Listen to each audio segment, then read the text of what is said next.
Duty करेंगे, कोई भी युवा जाएगा अभी जिसका एज है 4 साल ड्यूटी करेगा, उसका पेंशन नहीं मिलेगा। तो हम एमएलसी का टिकट लेंगे तो उसमें हमारा पेंशन तो बनेगा।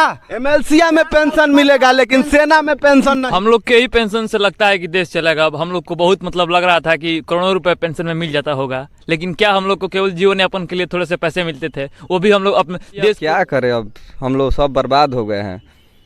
1.5 साल से इंतजार करते करते हम लोग अब कहीं के नहीं रहे। हमारा एज भी खत्म हो चुका और ये भैया दौड़ते दौड़ते देख रहे हैं हड्डियां निकल गए वहीं तक में। अगर आंकड़ा देखा जाए तो 40 से 50 बच्चे इस देश में आत्महत्या किए हुए हैं, फांसी पर लटके हुए हैं। इसका जिम्मेवार कौन होगा? आप होंगे या रक्षा मंत्री होंगे या गृह मंत्री होंगे या इस देश के जो युवा हैं अपने किस्मत को रोना।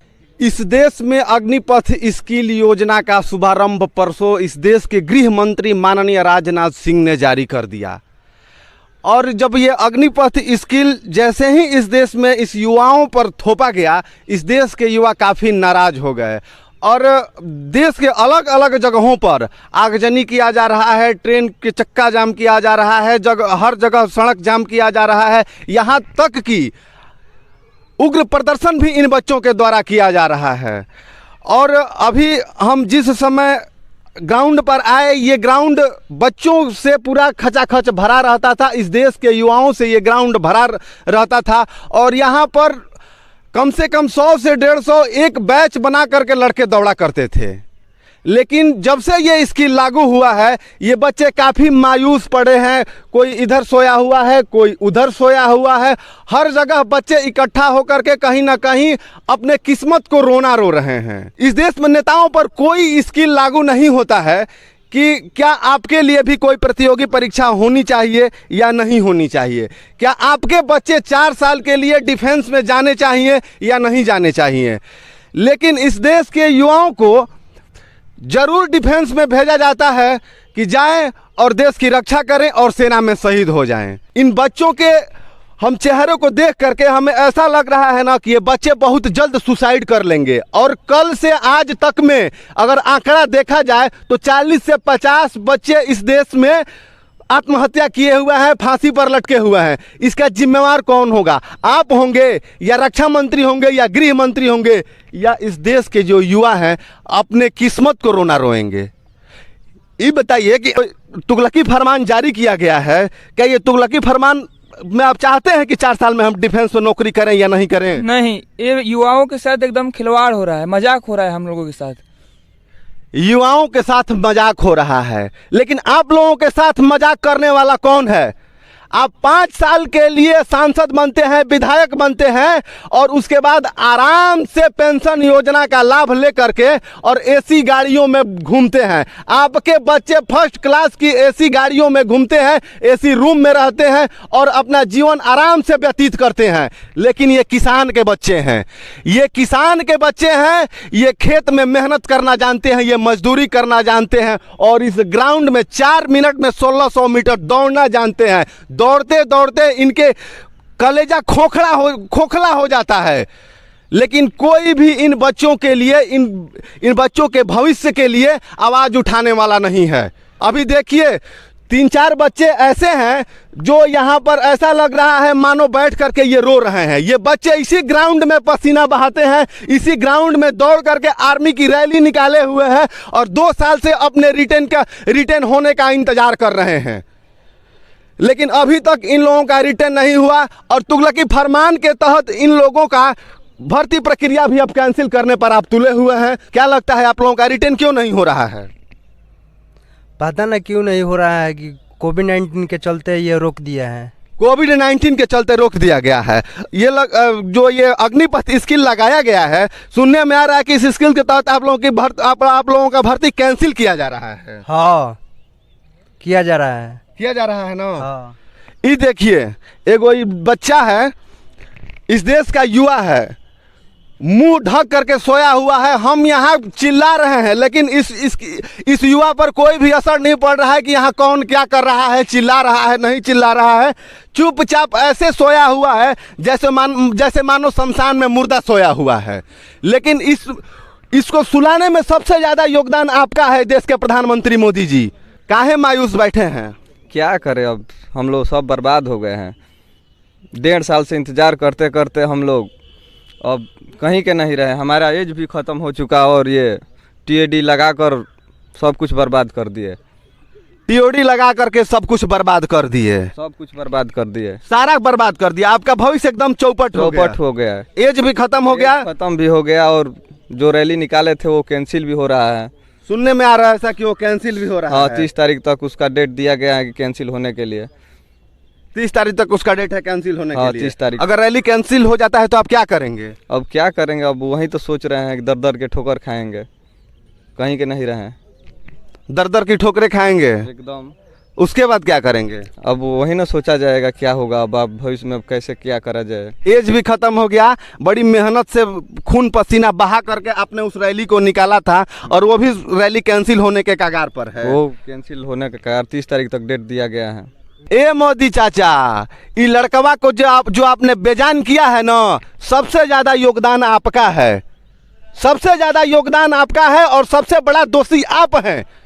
जब से आप इस देश के प्रधानमंत्री बने तब से युवाओं का भविष्य चौपट हो गया।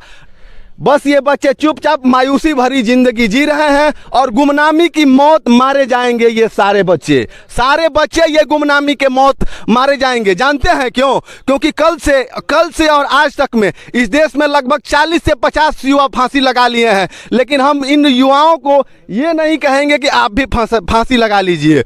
आर्मी में भर्ती होने या ना होने से जिंदगियां बदल नहीं जाती है, लेकिन हिम्मत और हौसले से अगर कोई चाहे तो कोई भी बड़ा से बड़ा काम कर सकता है। लेकिन क्या लगता है, अब तो आर्मी की रैली में आपको 4 साल के लिए नौकरी करना है। 4 साल के लिए नौकरी करेंगे? भैया दौड़ते दौड़ते देख रहे हैं हड्डियाँ निकल के है बहन, कोई दे ही नहीं रहे नौकरी। क्या करे अब आप? अब तो नौकरियों तो कीजिएगा तो 4 साल में क्या करेंगे? करे अब क्या बोले हैं, मोदिया का तो मन करता है कितना किए वोट दिए नौकरी मिलेगा रोजगार देंगे। अरे कहाँ रोजगार दे रहे हैं? दे रहे रोजगार का छीन रहे हैं आप। तो 4 साल के लिए तो दे रहे हैं ना। 4 साल में क्या होगा? आएंगे तो फिर आतंकवादी बनेंगे, बम फेंकेंगे इधर उधर जाकर, गोली मारेंगे। क्या कभी आप लोगों का क्या कभी आप नेताओं का पेंशन खत्म हुआ है? नहीं हुआ है और ना ही कभी आप खत्म होने देंगे। कभी आप ये बताइए कि जो नेताओं का पेंशन है वो तो पेंशन लागू है, लेकिन आप लोगों का पेंशन स्कीम खत्म कर दिया गया है। हम लोग के ही पेंशन से लगता है कि देश चलेगा। अब हम लोग को बहुत लग रहा था कि करोड़ों रुपए पेंशन में मिल जाता होगा, लेकिन क्या हम लोग को केवल जीवन यापन के लिए थोड़े से पैसे मिलते थे। वो भी हम लोग अपने देश के लिए अपने जान जोखिम में डालकर कमाते थे और अपने परिवार के लिए और अपने देश के लिए सेवा करते थे। फिर भी हम लोग का छीन लिया गया, तो क्या ही करें हम लोग। अब पथ स्किल के तहत आप लोगों का एज भी अब कम कर दिया गया है। पहले जो आप लोगों का एज था वो 17.5 से लेकर के 21 तक जीडी का था और 2 वर्ष आप लोगों को ट्रेडमैन के लिए दिया गया है, लेकिन वो भी घटा करके अब 21 वर्ष कर दिया गया है। सुनने में आ रहा है ऐसा, क्या बात सही है? बिल्कुल सही है। हम लोग 2 साल छूट के लिए, कोरोना के चलते जो 2 साल भर्ती नहीं आया, हम लोग 2 साल छूट की मांग कर रहे थे। और जो 23 साल था हम लोग का तो 25 साल तक मांग रहे थे हम लोग। अब 23 साल में भी 2 साल कम कर दिया गया। 23 साल से कोरोना में 2 वर्ष इन लोगों का बर्बाद हो गया, तो ये लोग मांग कर रहे थे कि 25 वर्ष कर दीजिए, लेकिन आपने 25 वर्ष नहीं करके 21 वर्ष कर दिया। और ये महाराज जी क्या कर रहे हैं? एकदम देश को सत्यानाश कर दीजिएगा का। जब ये बचवा 22 वर्ष का था तो इसको लग रहा था कि हम एक भर्ती और अटेंड कर लेंगे, क्या पता कि यही भर्तिया में हम नौकरी हमारा हो जाएगा, देश की सेवा करेंगे। आज जो बचवा का जो परिवार है वो आराम से थोड़ा जिंदगी व्यतीत कर लेगा, पैसे के अभाव में जैसे मर रहा है। लेकिन आप तो कीजिएगा नहीं। अब आप बताइए कि क्या इस देश के युवाओं का भविष्य चौपट करेंगे या नहीं करेंगे? क्या लगता है? एज आपका भी खत्म है कि अभी बचा हुआ है? दौड़ते दौड़ते मेरा जूता घिस गया है, मेरा जूता घिस गया। एज तो एज खत्म हो गया, मैंने पहले ही खत्म हो तो एमएलसी का टिकट काहे नहीं ले लेते हैं? वही हम सोच रहे हैं कि अब हमको सेना का नौकरी अब न करने का है नहीं, क्योंकि एज तो खत्म हो गया। अब तो हमको एमएलसी का टिकट चाहिए। एमएलसी का टिकट चाहिए, विधायकी लड़ लीजिएगा, आराम से भविष्य आपका बन जाएगा। इतना युवा है तो एमएलसी या विधायक बनने के लिए आपको मर्डर ऑर्डर करना पड़ेगा, पैसे का काम पड़ेगा। कहाँ से लाइएगा? लाएंगे ना हम दारू बेच के। दारू बेचिएगा? और क्या, गांजा बेचेंगे, दारू बेचेंगे, हीरोइन बेचेंगे, और क्या करेंगे? बिहार में बहार है, नीतीश चाचा की सरकार है, दारू बेचने वालों की भरमार है। ये देखिए इन लड़कवन का अगर उमिरिया बीतेगा तो क्या करेगा? दारू तो बेचबे ना करेगा, दारू बेचेगा, मर्डर करेगा, पैसा कमाएगा और तब जाके आपके पार्टी का सदस्यता ग्रहण करेगा और विधायक ही लड़ेगा, आराम से विधायक बनेगा, बाहुबली बनेगा। पहले इस सेना के लिए तैयारी किया बचवा, अब सेना में नहीं भर्ती होगा तो विधायक का सपना देखने लगा। आज विधायक बनेगा कैसे? तो चोरी डकैती करके विधायक बनेगा। और युवा इतना युवा है कि सारा लोग तो विधायक बनिए ना जाएगा। सबको विधायक बनाना दीजिए, अपने विधायकों को 5 साल के नहीं 6-6 महीना के लिए कर दीजिए, कोई स्किल लगाइए कि 6 महीना में वो भी विधायकी का टिकट उन लोगों का है। तो 4 साल आर्मी में ड्यूटी करेंगे, कोई भी युवा जाएगा अभी जिसका एज है 4 साल ड्यूटी करेगा, उसका पेंशन नहीं मिलेगा तो हम MLC का टिकट लेंगे तो उसमें हमारा पेंशन तो बनेगा। MLC में पेंशन मिलेगा लेकिन सेना में पेंशन नहीं मिलेगा, यही कहना चाह रहे हैं। हाँ, सेना में पेंशन नहीं मिलेगा, बाकी इसमें MLC में तो हमको पेंशन तो मिलेगा 4 साल के बाद। बिल्कुल मिलेगा। MLC के टिकट लीजिएगा, विधायक बनिएगा, सांसद बनिएगा तो टिकट तो मिलबे ना करेगा।